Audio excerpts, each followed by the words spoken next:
I was discussing the theory of whether bliss was our number one priority in life with a friend the other day. He was telling me that sometimes he feels almost overwhelmed by a sense of happiness and gratitude, an amazing feeling, but he wasn't sure if it could be sustained, or whether it was even desirable to try. Just experiencing one emotion constantly would be extremely tedious, he reasoned, and there's something to be gained from sorrow that can be very enriching.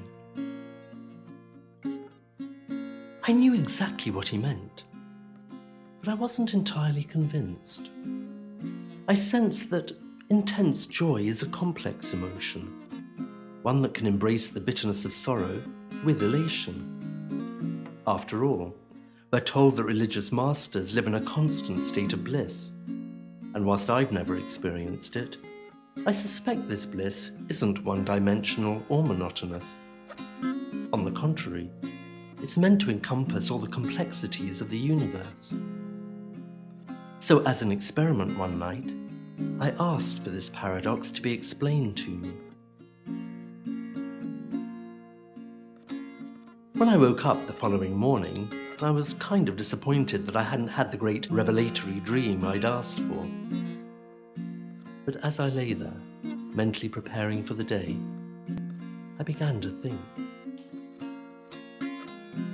My father had died about 4 years previously, and the events of his last days began playing through my mind. The hospital where he spent his final weeks stood on the other side of Hampstead Heath, and I used it as a shortcut to visit him. It was early summer, and the heath was magnificent. So I began taking photos to remind myself that beauty still existed in the midst of my sorrow.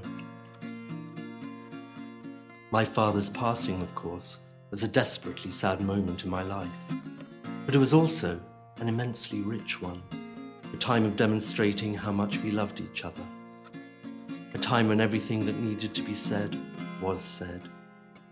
There was no unfinished business. And there was something else too. His passing was the stuff of life. It was part of that great wealth of experience each of us goes through, a rite of passage that somehow makes us feel connected to each other, to the world, to our beliefs, to ourselves. I remember the phone call from my sister early one morning, telling me he was about to die. I remember running out the door and dashing over the heath to the hospital.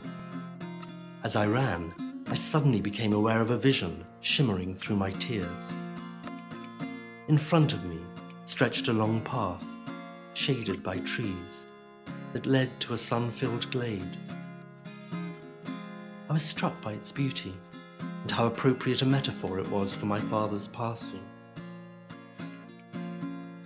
And for a moment, my heart was filled with the richness of sorrow and peace and joy. Was this then a moment of bliss? I took my picture and hurried on to my father's deathbed.